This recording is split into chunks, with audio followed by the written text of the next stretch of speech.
jalur hati. Ngomongin aja biar kamu plong.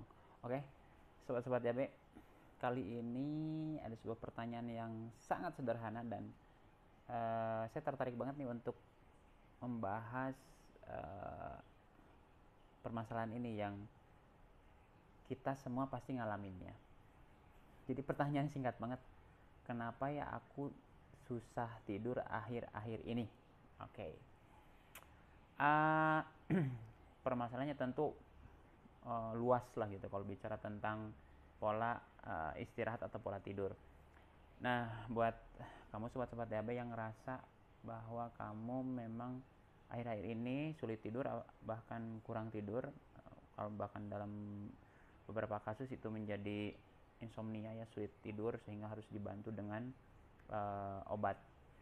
Biasanya kalau pengalaman saya pribadi, kalau sulit tidur itu karena kita terlalu banyak pikiran, terlalu banyak keinginan gitu ya.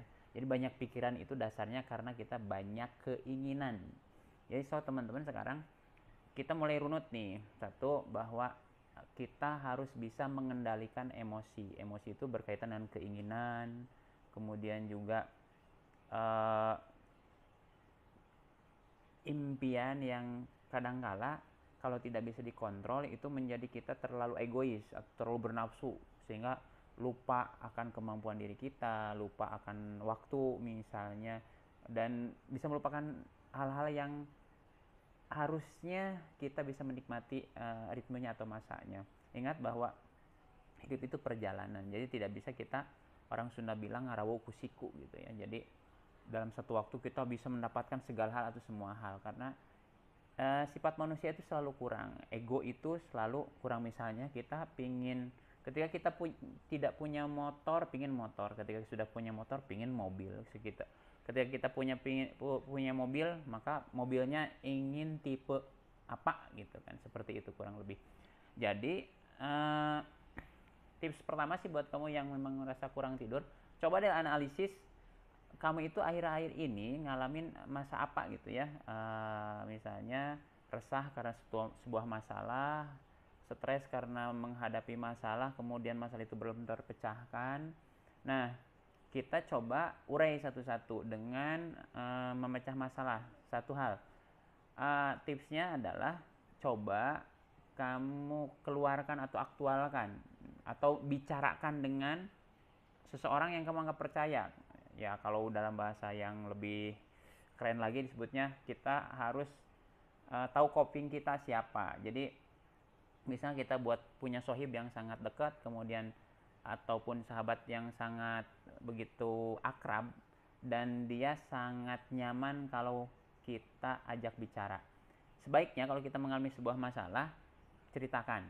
Biasanya memang ketika kita menceritakan sebuah masalah, meskipun yang kita ajak bicara tidak memberikan solusi terbaik, tapi ketika kita menyampaikan masalah itu atau mengeluarkan unek-unek itu bisa mengurangi bebannya ke kita sampai 50%. Kemudian yang kedua, coba kita membuat sebuah prioritas, skala prioritas apa yang mau kita capai. Ketiga, coba deh teknik-teknik relaksasi, misalnya ada banyak sekarang teknik yoga, kemudian juga ya, teknik pernapasan yang lainnya yang membuat kita lebih tenang. Dan yang paling utama adalah ketika kita mau tidur, pastikan segala sesuatu yang memang menunjang efektivitas tidur itu dilakukan. Misalnya badan harus selalu bersih, ya cuci muka, cuci kaki, cuci tangan, kemudian juga jauhkan dari sifat-sifat hal, misalnya kita pegang gadget terus nonton apa ya, nonton film, dengerin musik gitu kan, kemudian baca buku atau apapun, matikan lampu gitu kan, kemudian kita berzikir ataupun berdoa agar otak kita tenang gitu kan, tarik napas gitu kan, kemudian keluarkan perlahan gitu kan. Jadi kita harus membuat tubuh kita serileks mungkin dan upayakan memang kita tidak apa ya, katakan Kita terlalu terburu-buru ingin memikirkan terus masalah gitu kan. Jadi kita harus ingat bahwa ada hari esok, dan mudah-mudahan kita nyampe pada hari esok, dan masalah itu akan tetap ada. Kita harus hadapi perlahan. Dan yang tips yang mungkin ini bisa jadi berlaku untuk semua orang atau juga sebagian orang. Buat diri kita lelah secara fisik.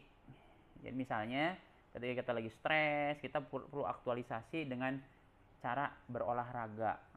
Bisa kita ke gym, atau misalnya ya kalau nggak punya uang masuk ke gym, kita keliling komplek misalnya, lari sampai benar-benar kita capek banget, lelah banget. Dan biasanya kalau badan udah lelah dan capek, tidur akan cepat langsung, sangat lelap gitu ya. Nah, dibuat teman-teman itu bisa dilakukan.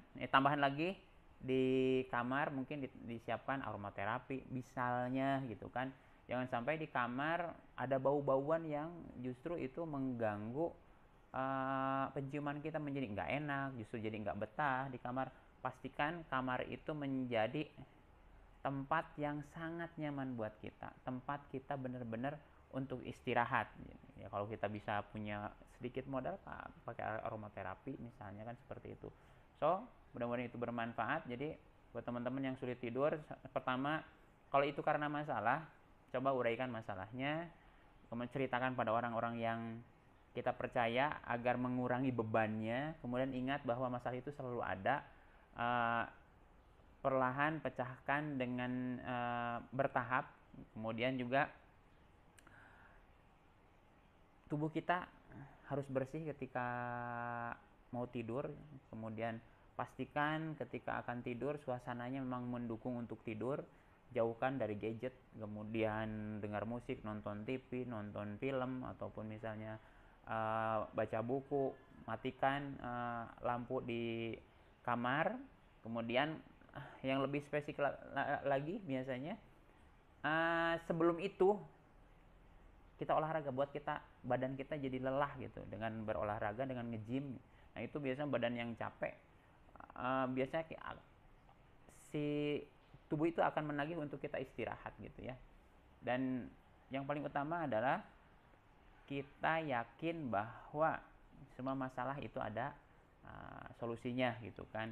Dan rata-rata memang yang kurang tidur itu karena dia tidak bisa, banyak sekali masalah yang dihadapi olehnya. Mudah-mudahan itu bermanfaat. Kita ketemu lagi di sesi berikutnya. Omongin aja biar kamu plong.